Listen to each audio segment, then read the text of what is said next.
parents. My mom's from Arkansas, my dad's from Louisiana. So that tells you that I was conceived during a NASCAR event, and delivered by Jeff Foxworthy. So much fun. Now the other thing is when I told my mom I was moving up here, she got super worried. She was like, "Oh my God, James, something horrible is going to happen to you. You're going to get bugged or raped or even worse, lose your accent." So, Now with everything going on in the world right now, I've had to have some pretty heart-to-heart conversations with some of my cousins back home.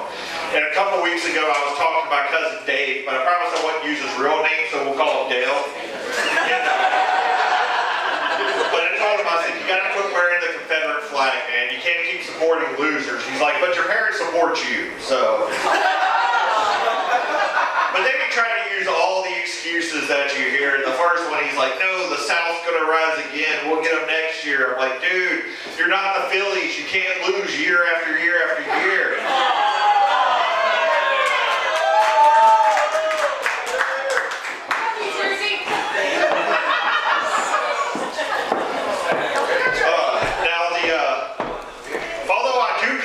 Kind of thinking about it, I do wish we would have had like a Civil World Series instead of a Civil War. Just because maybe this table would shut the fuck up while I'm trying to do my jokes.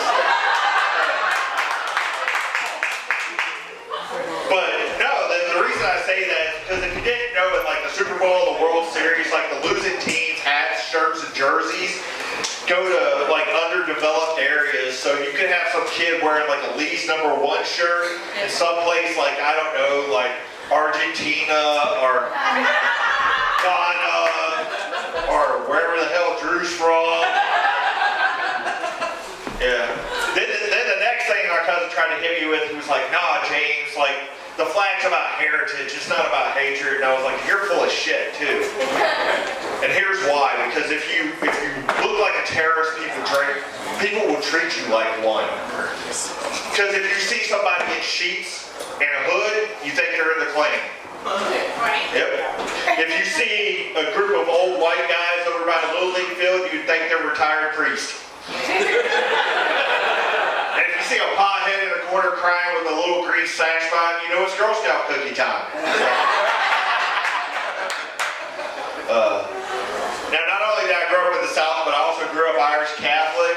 And when I say that, I'm dead serious. Like, there's 8 of us kids, and I have 24 nieces and nephews, y'all. Yeah. So that tells you 2 more things about my family, is we don't believe in things like contraception or hobbies. But when I tell people I grew up Irish, they're like, "Oh, you mean like 7 generations ago?" No, like my grandma came over from Northern Ireland, y'all. And we used to, yay. I'm not even that excited about it, and I'm part of it. So. But the thing is that, like, we grew up listening to Irish folk music, and I figured something out the other day, is that Irish folk music is just rap for poor white people. There you go. Mainly because they're both singing about the same thing. Take the song "Whiskey in the Jar" that Metallica fucked up by covering, and you go listen to what they're talking about. They're talking about a guy who goes and robs somebody, goes home, tells his girlfriend, while he's asleep, she hides his guns, and then calls the dude he robbed to come get the money back. Tell me that don't sound like a Tupac song. And that's not the only one. I mean, you can listen to Danny Boy, and it's the same thing as Bone Thugs and Harmony's Crossroads. Or you could go with Irish Eyes Are Smiling. It's just the same thing as Ice Cube's Today Was a Good Day. And I'll prove that none of y'all can tell the difference. Because there's a song that talks about how like a guy's like decked out his car and he's singing about it and everything. Clap if you think that's a rap song. Clap if you think it's Irish folk music. You're all wrong. It's the wheels on the bus go round and round. Now, one of the things that I don't like is stereotypes, y'all. One of the ones that I hear up here a lot is that white people don't like spicy food. Have y'all heard this? Yeah. It's bullshit, y'all. I'm from East Texas. We're like Cajuns on horseback. We put hot sauce on everything we eat. Makes taking a girl home that first night a lot more fun. Yeah, she can't say she didn't feel anything that time. Yeah. Sometimes you gotta spice up the crowds. It's all right. If anybody next to you didn't get that joke, it's a slow burn.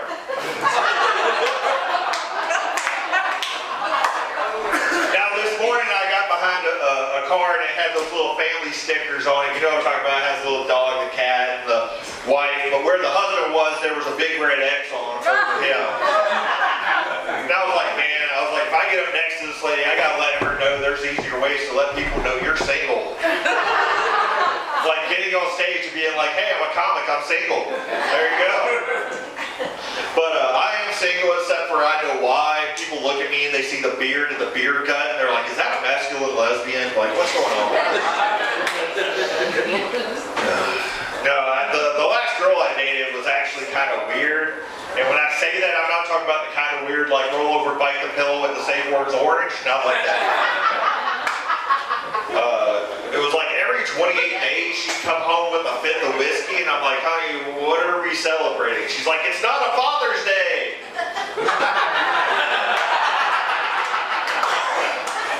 Which was really odd because she had an IUD. That's birth control, man. And I'm a veteran, y'all, and IUD is close to IED, except this time it was a safe explosion. So, ladies, if a guy ever tells you he's a veteran, it's usually for one of two reasons: either he's trying to get laid or he's trying to get a free drink. So after the show, when you come and get a picture with me, just show me what you want me to put in my mouth.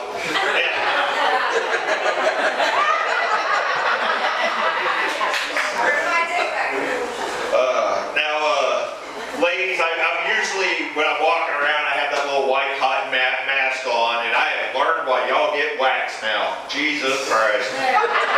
So, although I do wish y'all would quit getting Brazilians altogether, just because y'all argue a lot about, oh, my boyfriend can't find my clit, well, it's because there's no fucking target around it, that's why.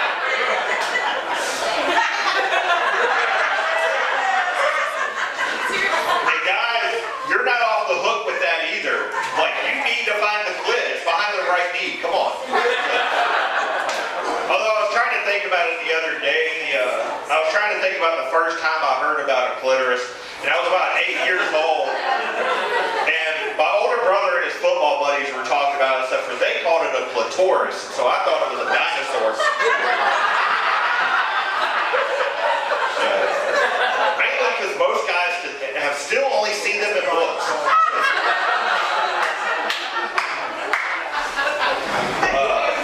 Now, yes, like I said, I am a veteran. I do have Ptsd, and if you ask my mom, that stands for being pretty, tempting, sexy, and debonair.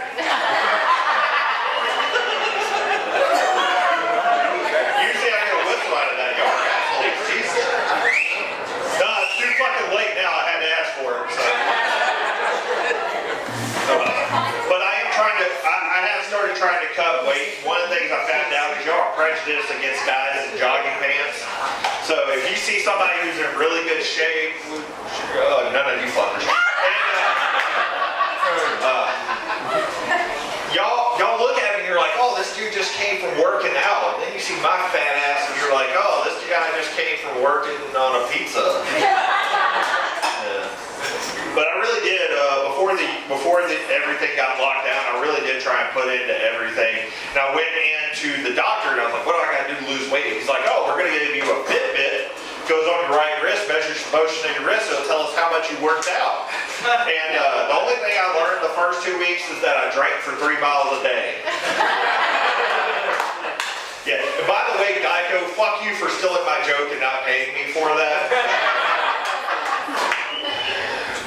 But I really did. I stuck with it, and I went back to the doctor, and I handed him the app, and he's like, wow, James, you're up to like a half marathon every week. And I was like, yeah, doc, but I didn't have the heart to tell him that I took it off my wrist, put it on my dog's tail, and started feeding her treats.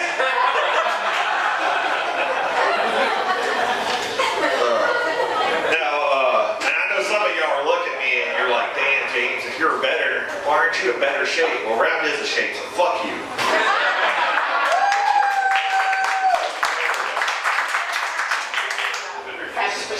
Yeah, exactly.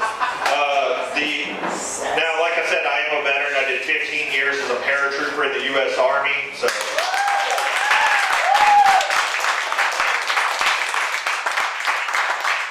Thank you. Flexible brainwashing still works.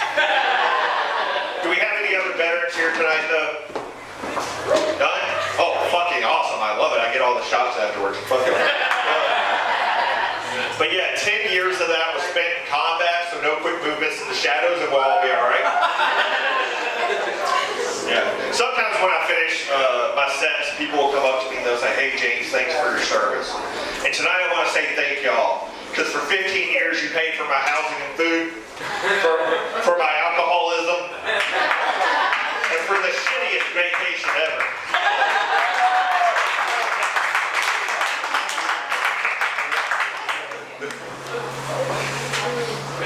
This is vodka, y'all. No. Most companies send you to places like Lake Tahoe and Disneyland. I got Iraq and Afghanistan, y'all. And if you don't know where those places are, it's because you went to public school. You can thank Dr. D. So.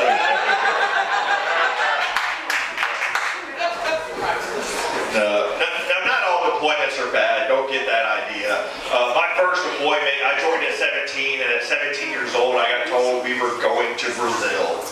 In my mind, that meant playing soccer and hot girls in bikinis on the beach. Nope. I got the Amazon rainforest in the middle of the summer, and spiders the size of coffee cups. I'm pretty sure some of them were racist, but I don't speak Portuguese.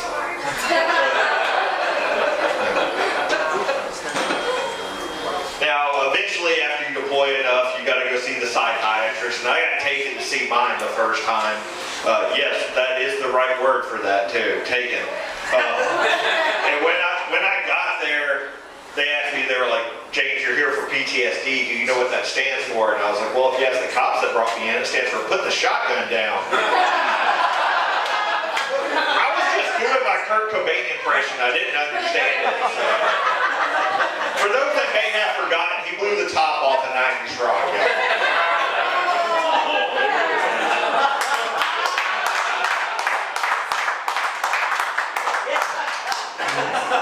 It's been like 29 years. Get over it. No, the next thing the psychiatrist asked me about was she asked me if I knew the difference between being sad or depressed, because that's what most veterans have to deal with. And man, do you know the difference between being sad or depressed? It's the color of the bathwater when the paramedics show up.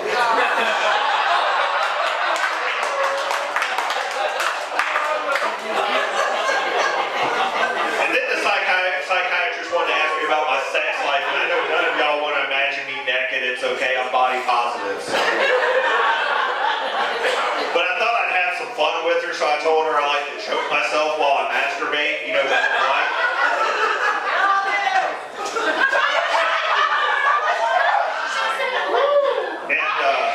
She was like, "James, aren't you worried that one of the times while you're doing that you may accidentally kill yourself?" And I was like, "Doc, if I do, it's just another notch on my belt."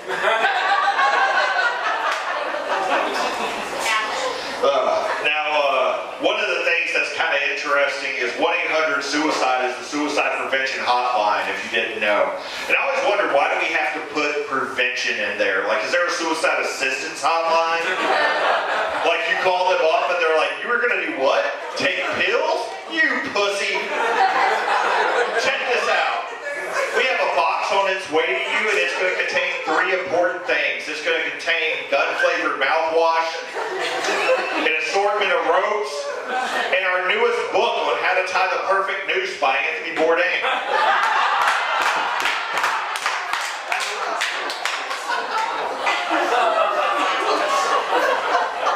Oh, like you knew him. Shut up. But the other thing about it is 1-800-SUICIDE. Like, suicide could be a hard word to spell. I mean, gun in my head, I couldn't do it half the time, so. So Some of y'all will get that on the way home. But I thought of easier ones for us to do, like, I don't know, 1-800-I-KILL-ME, or 1-800-YOU-SUCK, or 1-800-WET-TOASTER. And I know what you're thinking, like, James, wet toaster's too long, well, the extension cord wasn't.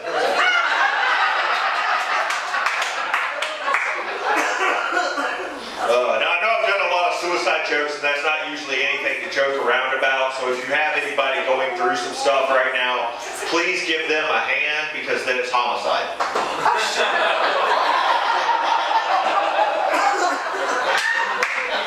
Now, one of the other things that I get asked about is, James, you're a combat vet, do you ever have flashbacks? And yes, I do.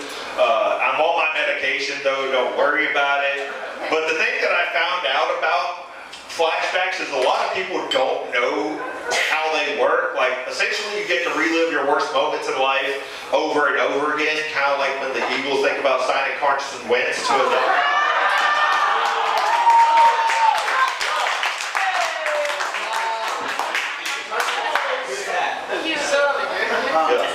But I always wondered, like, why can't we have a good flashback? Like the first time your dad took you to a ball game, or your first kiss, or the first time you got a finger in the butt. You know, it could all be the same day. So, you know, some parents are more loving than others.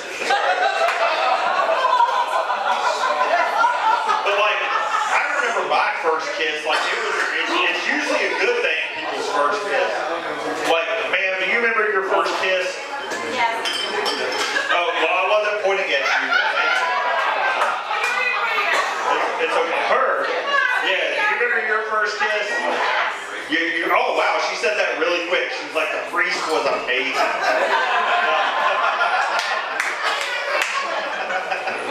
What? I'm not Catholic. No, oh, that didn't stop them.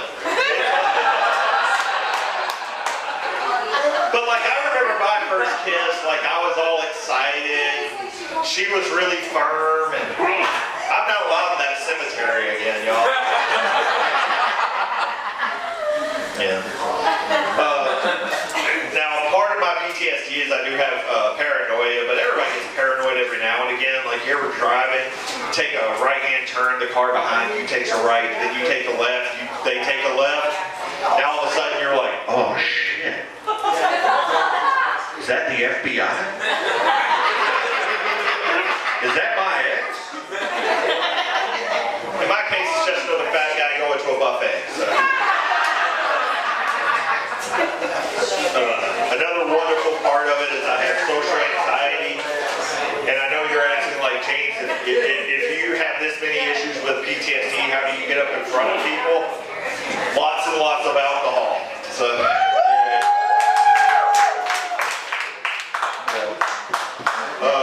And social anxiety right now is amazing because we do a lot of shows on Zoom on the computer. So if I get tired of y'all, I just shut the computer down. Although I found out that when you do that in real life, people don't like it when you push their head down when you're done talking to them. Like I said, I really am on the medication I'm supposed to be on. I have to take antidepressants. And that's not why I was stopping. No, you're good. And sometimes people don't understand that antidepressants can cause erectile dysfunction. There's actually two different types of ED though. So you have the kind that you need the blue pill for, and then you have the kind that makes it look like you have the blue pill coming into you from an IV. So I have the second one. The problem with that, when you're dating somebody and whenever you have that issue, she won't give you a blowjob. So how are you supposed to be happy? Because you're taking ADs that are causing ED that keep you from getting a BJ because she says THMJ. She says that hurts my jaw. And I know for some of y'all that's TMI.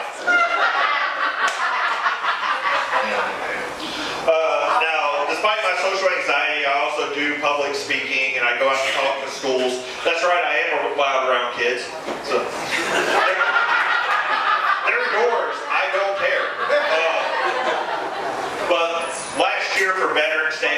go out and talk to a group of middle school kids, and one of them raised his hand, and he was like, Mr. James, is war like Call of Duty? No, the fuck it's not. Guys, there's no pause button on a bullet. There's no easy setting on Afghanistan. Not unless you're in the Air Force. So.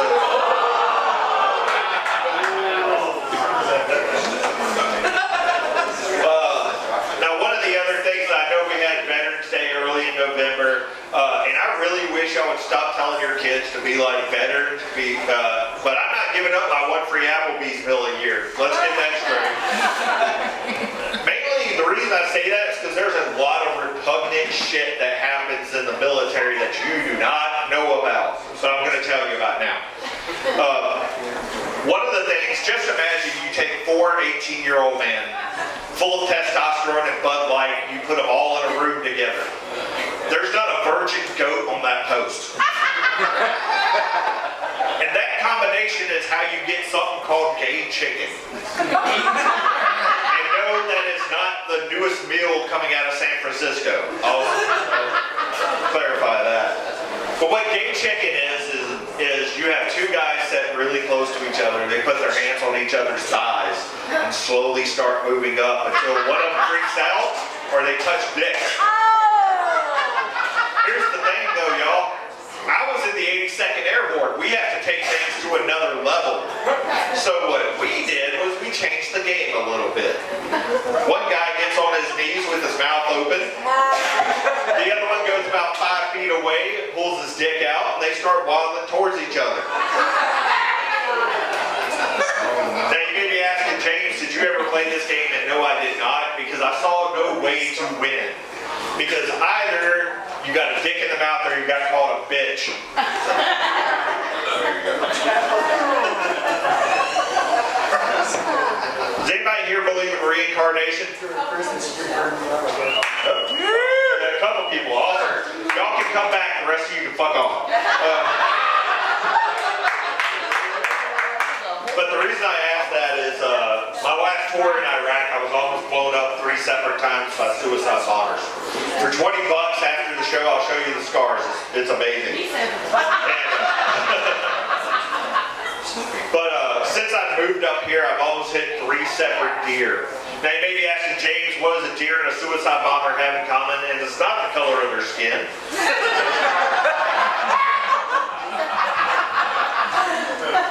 It's actually because they both explode when they hit your windshield.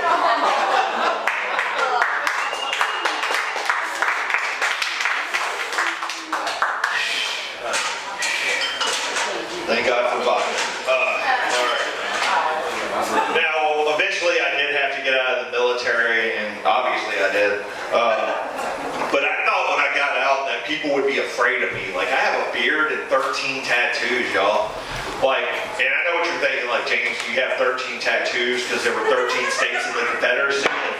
No, go see Dr. D. There were only 11. So, you should have paid attention in school. But does anybody else here have tattoos? Fucking of course. So, one of the things that I can't stand about having tattoos, though, is people always want to come up and ask you, like, oh, what does that mean? What is that for? Why did you get that? Alright, so I'll explain some of mine. I have a Freemason tattoo right there. You can see it. It tells you I believe in conspiracy theories. I have my family crest on my right calf, so that way you know we own the trailer park that we lived in. I have my entire back piece done, so that way if I ever go to prison, I get the top bunk. Now, one of the things is, obviously, I've covered a lot of really dark shit, so I want to make sure that, you know, if you leave here tonight, that you're covered in case something happens and you don't go to hell. So I'm going to do some religious jokes, and we'll cleanse you of everything. So, like I said, I grew up Catholic, y'all. We believe in purgatory, and if you don't know what that is, that means you go, it's like a little holding spot between heaven and hell. And I was thinking the other day that if Epstein didn't kill himself and he really was murdered, like, he could be in purgatory right now, but for him that would be heaven, because that's where the abortions go. Do you ever wonder if Jesus was really crucified or did he just forget a safe word?